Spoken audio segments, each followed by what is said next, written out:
maybe 45 years ago, on a Thursday night, two students from Lyall High School had a conversation with a history teacher, Jim Harris, and asked him if he read the Bible. They didn't know anything about it. And he said, I know a little bit about it. Why don't you come over to the house and we'll read it together? That was in the fall of when I was 14. I was not among them. It was two seniors, Joe Owens and Dave Smith. And in the spring, when I arrived, there were 85 students. There were so many kids in this house. The deal was you had to bring a pillow. And when I see the pillows here, it reminds me of that.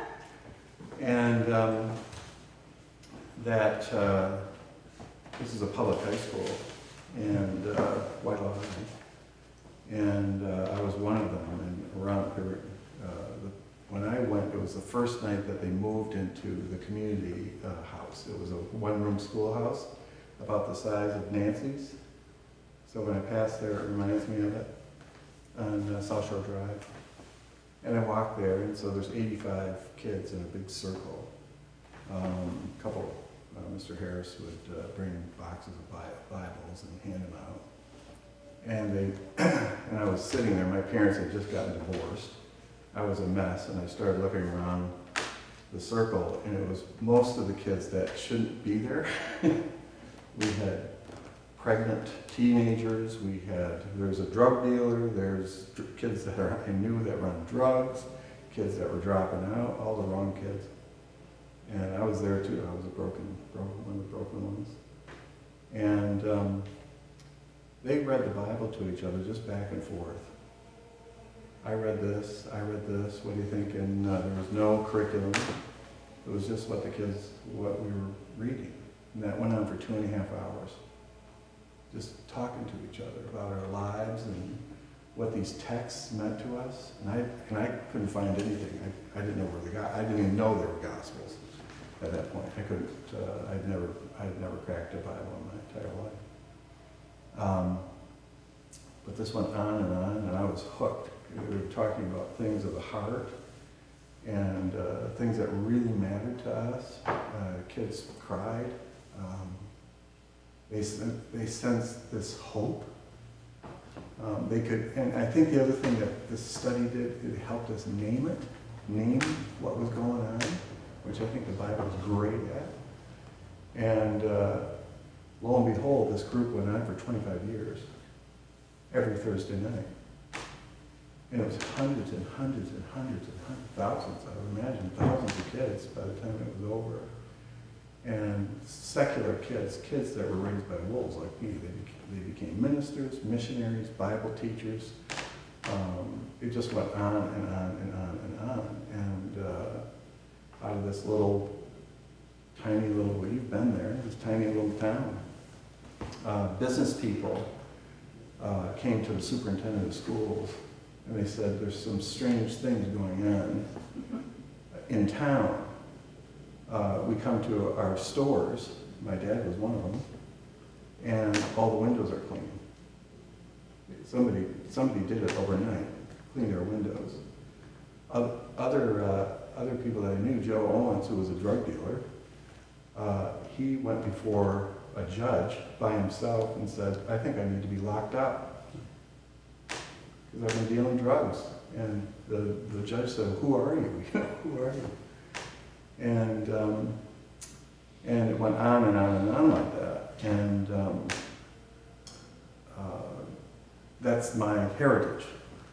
But I think one of the things that happened, and that has to do with tonight, really, in Good Friday, we were just discussing this, is there was something magical and profound when kids in that group understood that God has sent Jesus to us to die for us, but also to die with us. And it transformed their lives, and they were never the same again, including me. And so today, is a really special day. You can hear my voice.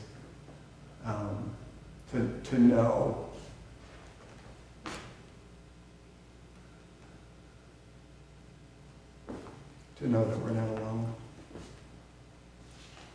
and that God cares for us. And it's not just talk, but God comes down and sacrifices His Son so we can be okay. So, with that tearful introduction, I'm glad it's just you guys. The mechanics of this is just simply, some of us might have more than one reading, but if you feel led, just simply come up to the pulpit, and I've marked out the passages in your liturgy. I've marked them here in the Bible. So, and then when you're finished, come down the stairs carefully and extinguish whichever candle you wish. And I'll say publicly here, Louise Roller has done a terrific job of making this simple and beautiful space for us. So thanks, Louise. Thanks a lot. So we're going to do a little singing too. Take, oh, take me as I am, someone what I shall be. Set your seal upon my heart and live in me. Take, oh, take me as I am, someone what I shall be. Set your seal upon my heart and live in me. Take, oh, take me as I am, someone what I shall be. Set your seal upon my heart and live in me. Maybe if you can see, can you see to read? Not much. Can you see The here? light's on. Yeah, the light's on? Yeah. Okay. Isn't it light on? So as you feel led, come on up and read.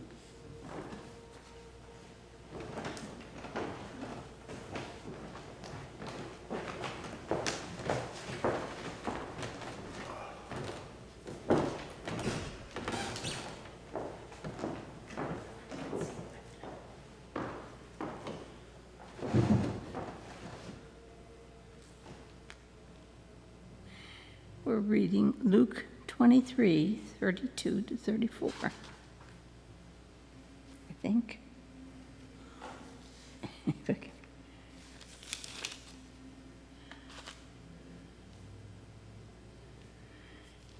Two others also, who were criminals, were led away to be put to death with him.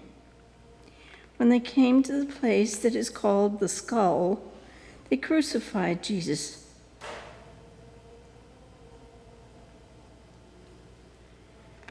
There with the criminals, one on his right and one on his left.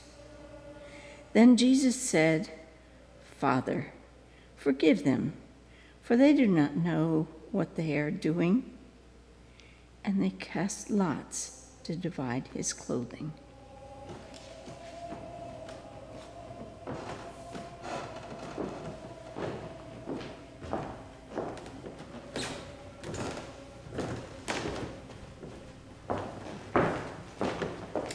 And Jan, you can put out one of the candles too. Oh. Okay.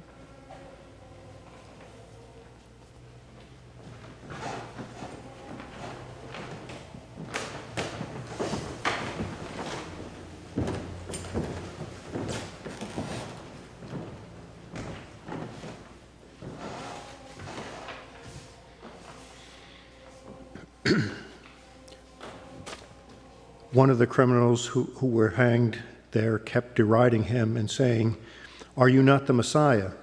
Save yourself and us." But the other rebuked him, saying, "Do you not fear God, since you are under the same sentence of condemnation? And we indeed have been condemned justly, for we are getting what we deserve for our deeds. But this man has done nothing wrong." Then he said, "Jesus, remember me when you come into your kingdom."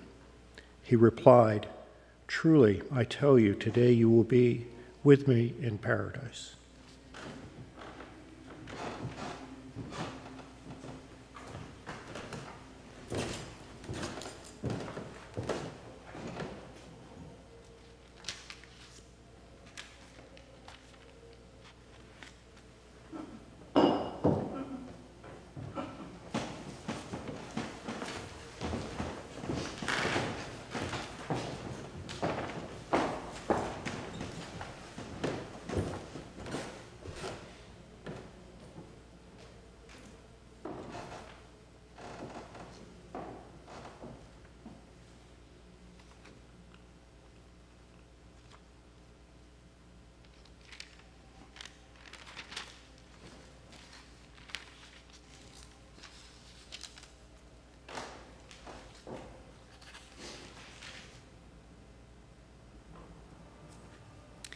When the soldiers had crucified Jesus, they took his clothes and divided them into 4 parts, one for each soldier. They also took his tunic. Now the tunic was seamless, woven in one piece from the top. So they said to one another, "Let's not tear it, but cast lots for it to see who will get it." This was to fulfill what the scripture says. "They divided my clothes among themselves, and for my clothing they cast lots." And that is what the soldiers did.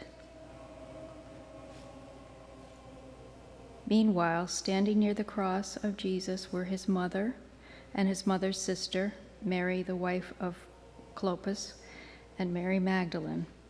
When Jesus saw his mother and the disciple who he loved standing beside her, he said to his mother, "Woman, here is your son." And then he said to the disciple, "Here is your mother."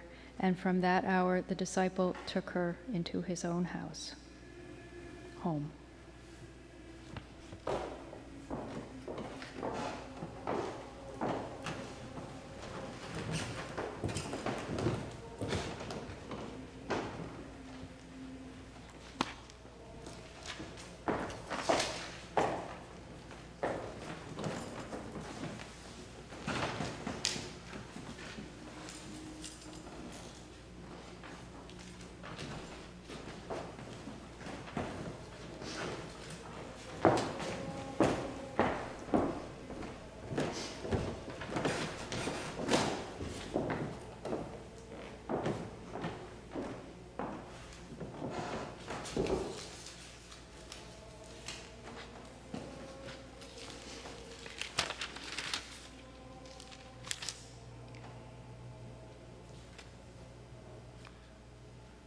Oops.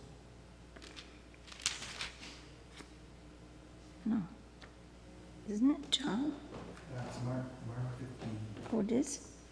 33. I'm sorry. Okay.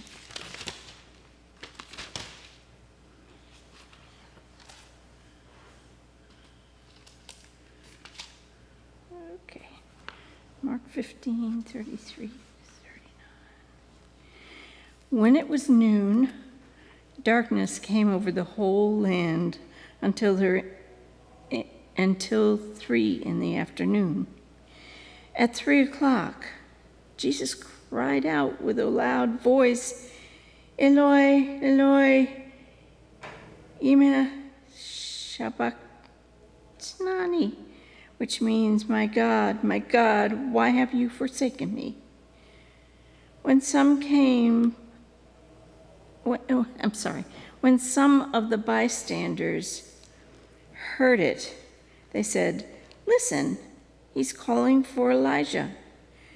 And someone ran, filled a sponge with sour wine, put it on a stick, and gave it to him to drink, saying, "Wait, let us see whether Elijah will come to take him down." Then Jesus gave a loud cry and breathed his last, and the curtain of the temple was torn in two from top to bottom. Now when the centurions who stood facing him saw that in this way he breathed his last, he said, "Truly, this man was God's Son."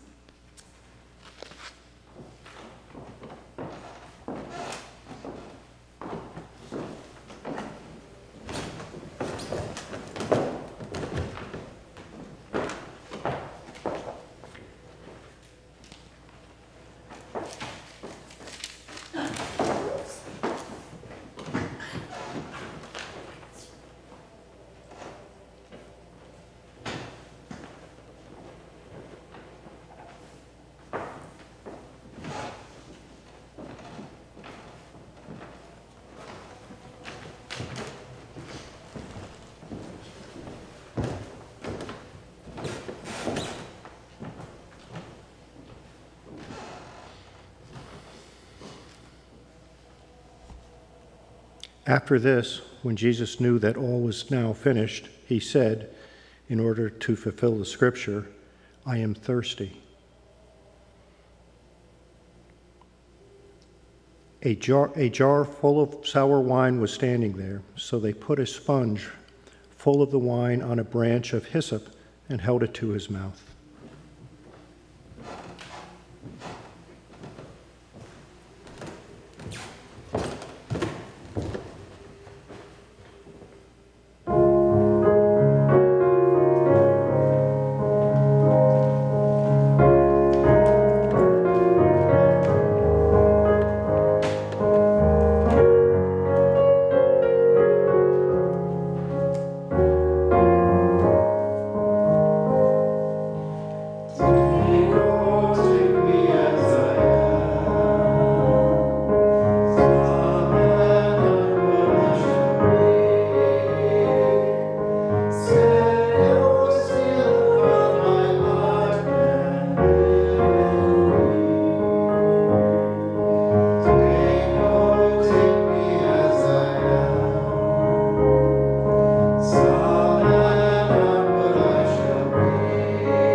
Then Jesus said to them, "These are my words that I spoke to you while I was still with you, that everything written about me in the law of Moses, the prophets, and the Psalms must be fulfilled." Then Jesus opened their minds to understand the Scriptures, and he said to them, "Thus it is written, that the Messiah is to suffer and to rise from the dead on the third day."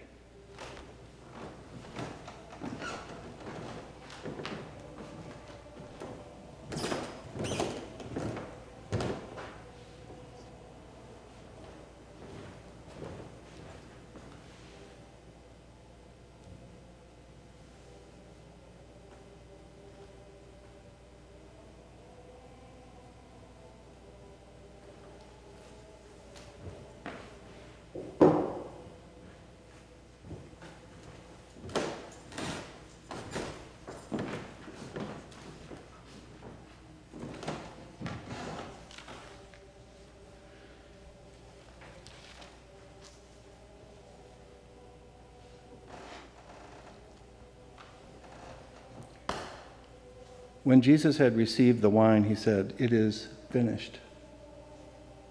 Then he bowed his head and gave up his spirit. Since it was the day of preparation, the Jews did not want the bodies on the cross during the Sabbath, especially because that Sabbath was a day of great solemnity. So they asked Pilate to have the legs of the crucified men broken and their bodies removed. Then the soldiers came and broke the legs of the first and of the other who had been crucified with Jesus. But when they came to Jesus and saw that he was already dead, they did not break his legs. Instead, one of the soldiers pierced his side with a spear, and at once blood and water came out. He who saw this has testified, so that you also may believe. His testimony is true, and he knows that he tells the truth. These things occurred so that the scriptures might be fulfilled. None of his bones shall be broken. And again, another passage of scripture says, they will look on the one whom they have pierced. After these things, Joseph of Arimathea, who was a disciple of Jesus, though a secret one because of his fear of the Jews, asked Pilate to let him take away the body of Jesus. Pilate gave him permission. So he came and removed his body. Nicodemus, who had at first come to Jesus by night, also came, bringing a mixture of myrrh and aloes weighing about 100 pounds. They took the body of Jesus and wrapped it with the spices in linen cloths, according to the burial custom of the Jews.